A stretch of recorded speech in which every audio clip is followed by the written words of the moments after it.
Hello everyone. Today we are going to discuss the play Doctor Faustus by the English playwright Christopher Marlowe. The play was a great hit on the stage when it first appeared in 1594 and still remains relevant for its themes of knowledge and its application, personal ambition versus social limitations, and the stance of atheism in a highly religious society, to name a few. The play is a tragedy in 5 acts that narrates the fall of a learned scholar called Doctor Faustus, who makes a deal with the devil to access cryptic knowledge in exchange for his soul. The play ends with him dying and being dragged to hell. Christopher Marlowe was one of the major figures in the Elizabethan theatre. He was part of a group of playwrights now called the University Wits. These are playwrights who had access to university education. Marlowe also helped perfect the blank verse on the English stage. This inspired Ben Jonson to refer to his writing as Marlowe's mighty line. Now let us start by looking at Christopher Marlowe's life and history. Christopher Marlowe was born in 1564 in Canterbury, England. His parents were John and Catherine Marlowe. He came from a humble beginning as his father earned his livelihood as a shoemaker. He completed his early education at the King's School in Canterbury. He was then awarded the Archbishop Parker Scholarship that got him a place at Corpus Christi College in the Cambridge University. In 1584, he graduated as Bachelor of Arts. He received an extension of 3 more years to receive holy orders. Throughout Marlowe's career, he was rumoured to be a government spy. His patron Thomas Walsingham was related to Sir Francis Walsingham, the Chief Minister of Queen Elizabeth I. Marlowe died at an early age of 29 on May 30th in 1593, when he was fatally stabbed through the eye by Ingram Fraser at a house in Deptford. This has inspired the novel A Murder in Deptford by Anthony Burgess. Let us now take a look at Marlowe's literary career.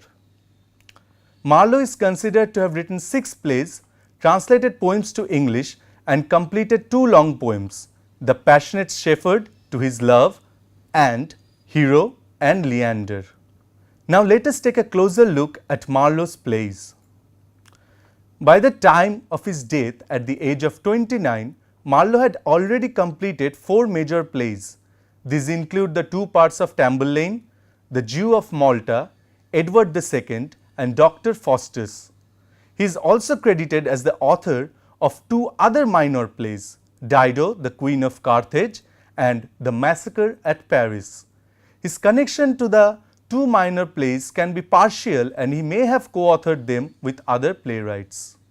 We can broadly sort Marlowe's themes into 3 categories: the lust for power, overreaching heroes that are trapped because of their will to seize this power, and constraints in social mobility that ultimately render their mission futile. One of the dominant themes in Marlowe's plays is a quest for power. Marlowe questions the nature of power itself through his critique of the protagonists in the play and their relationship with power. His heroes are often of humble origin who overreach their social standards by aiming higher than the position stipulated for them. Edward II evidences how power can easily shift hands and the requirement for the restraint of power for betterment of a community. Tamburlaine is about a warrior from low birth who ascends to power and in turn abuses that power. The Jew Barabbas similarly suffers a fall due to his misuse of power. Faustus starts out as a renowned scholar who develops imperial ambitions and gets into a contract with demonic forces to gain knowledge and a standard of living that was previously beyond his means. Marlowe himself witnessed the constraints of social mobility as he made his way up in society, having started from a humble origin. Let's look at the background and summary of the play Doctor Faustus. The play Doctor Faustus was first performed by the Lord Admiral's men on 30th September 1594. This was exactly 16 months after Marlowe's death. The play was an instant hit on the English stage.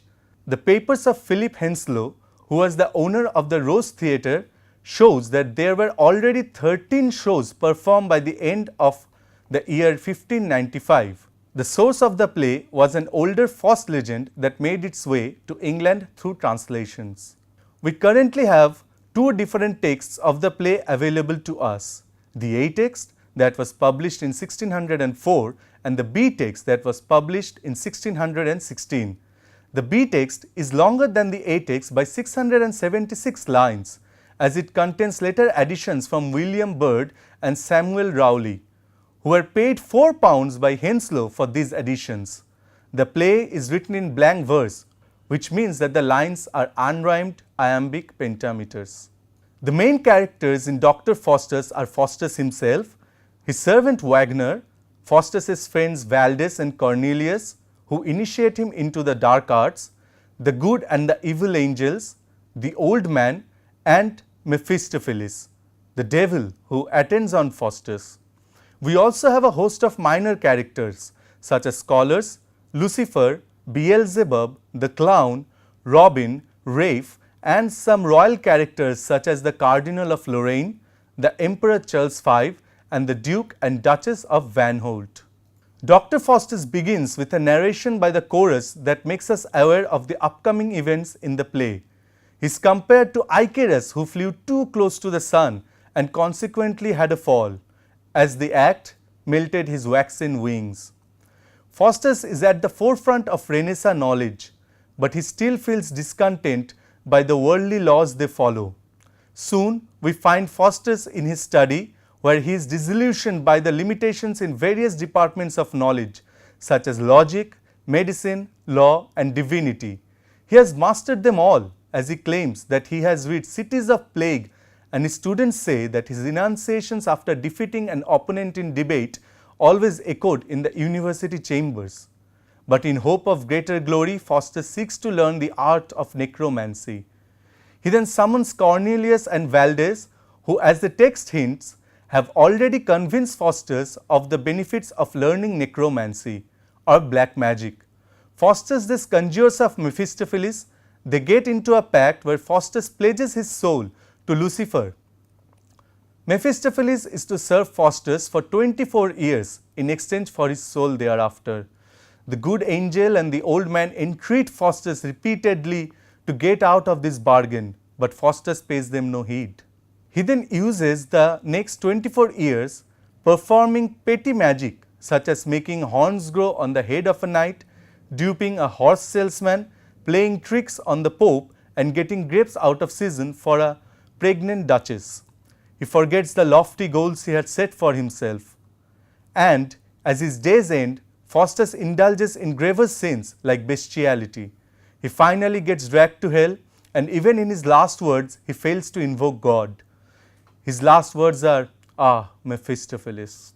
Now let's talk about the major themes in the play. One of the key themes in Dr. Faustus is knowledge and the boundaries society sets for such knowledge. The play starts with Faustus arguing for and then against the conventional forms of knowledge available in early modern England. Faustus is continuously discouraged by the moral authorities in the play, namely the good angel and the old man, to pursue his path in black magic. This echoes the prohibition of God in the Bible to Adam and Eve that they should not eat the fruit from the tree of knowledge. This theme is also strengthened by the motif of books in the play. One of the primary features of the early modern period is the use of printing press that made bulk production of books possible. Thus, we have Faustus in the first scene glancing through a private collection of his books, an act that would not have been possible a few centuries earlier, as books were very rare and were hardly owned by private individuals. The same motif recurs when Mephistopheles hands a book to Faustus that allegedly contained all subjects in one. This could possibly be a reference to the new encyclopedia copies that were being printed around this time. Faustus's final attempts to salvage himself is also a cry where he states that he will burn all his books. Experience will eventually become an important aspect of knowledge in the play. It can be considered that Marlowe's juxtaposition of serious scenes with buffoonery is an attempt to point out the ridiculousness of the grim way religion treats and condemns something as fundamental as a will to know. The early modern period was also a time of strict social hierarchies, and we can see the same being reflected in the relations that exist between Faustus, Mephistopheles and Lucifer in the play. While Mephistopheles serves Faustus, he is actually bound to Lucifer and serves Faustus only as Lucifer gives him the permission to do so. Faustus also overreaches himself by aiming to be held in the same esteem as the royalty in society. This is the reason that Faustus is compared to Icarus in the play. Marlowe himself was witness to these constraints in society, as he could only reach to a certain prestige in the community through his learning. Due to the laws that he breaks on earth, Faustus is doomed forever to be the slave of Lucifer in hell. Religion plays a critical role in Doctor Faustus as the final authority that settles the moral imperatives in society. England, by the time of the play, had moved on to become a Protestant state by breaking away from Catholicism. We continuously encounter multiple jabs at Catholicism throughout the play, such as when Faustus asks Mephistopheles to appear as a friar, as that guise, he says, suits a devil based. We also have the scene where Faustus plays tricks on the Pope in Rome. There are also derogatory references to the Eucharist, selling of indulgences and the purgatory, as these Catholic features were dropped by the Protestants. However, Faustus is still held accountable for breaking the core tenets of Protestantism as well. His denial of God, dismissal of hell as mere story, and the breaking of the sanctity of marriage by marrying a devil dressed as Helen of Troy make Faustus an ideal candidate for damnation. Marlowe thus uses Faustus to ridicule the tenets of established religion, as our morality is always shifting based on religious edicts and not the other way around. Mephistopheles also plays a critical role here as the only character that can honestly tell Faustus his loss, as he had seen both heaven and hell. The narratives of the other moral guides thus become one-sided. Corporeality of punishment and damnation is a recurring trope in Doctor Faustus. We see that different omens work on the body of Faustus to dissuade himself from carrying out his bargain with the devil.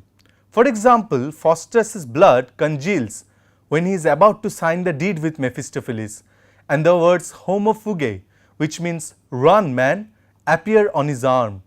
Mephistopheles tells Faustus of a hell that is a mental condition, a psychological pain caused by the fact that the fallen devils can never behold heaven again.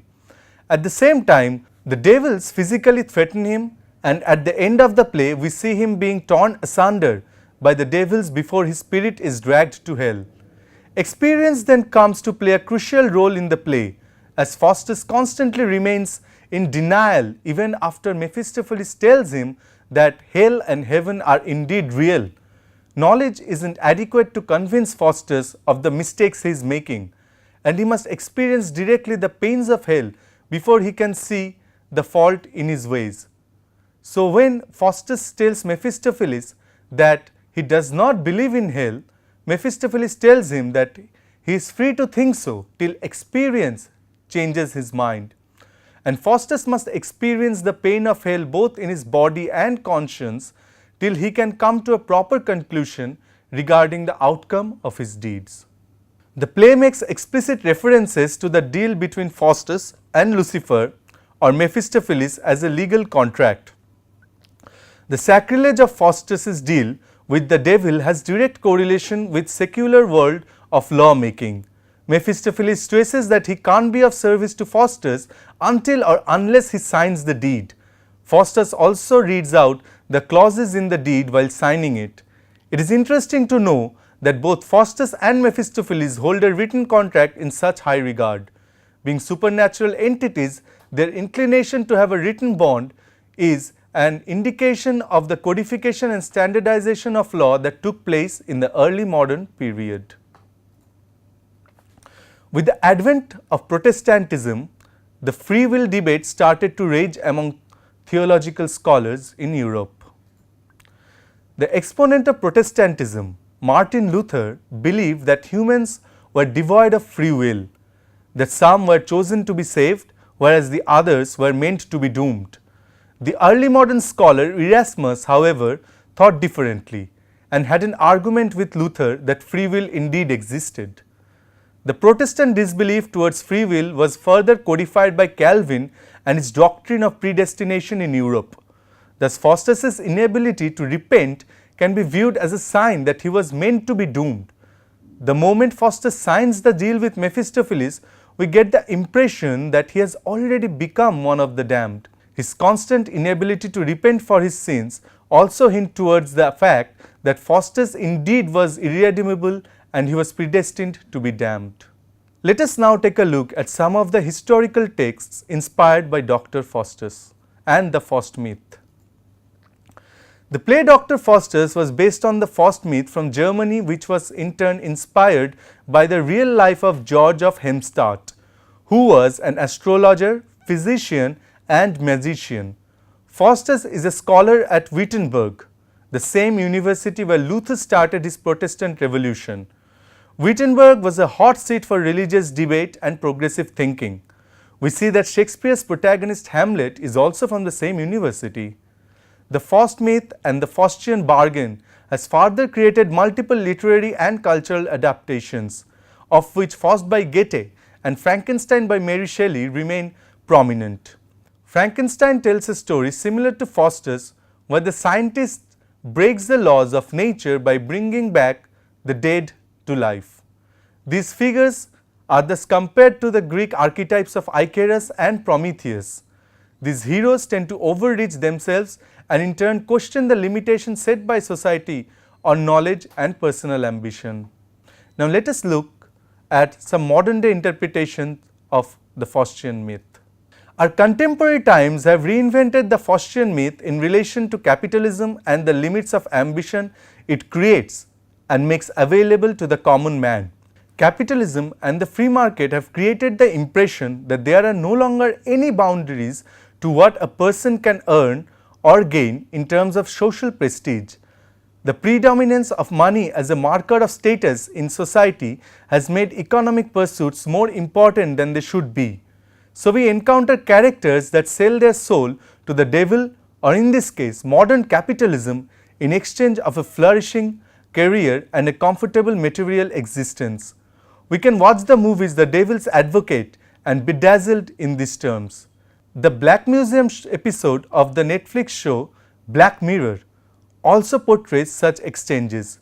The show gives us the character of Rollo Haynes, a modern day Mephistopheles who gets into legal contracts with people who have no hope of salvation, or people who sadistically enjoy the pains of others in suffering to use them for scientific experiments. Haynes is himself trapped by one of his own devices by the end of the show, thus reasserting the Faustian idea of tormenting devils tormenting others.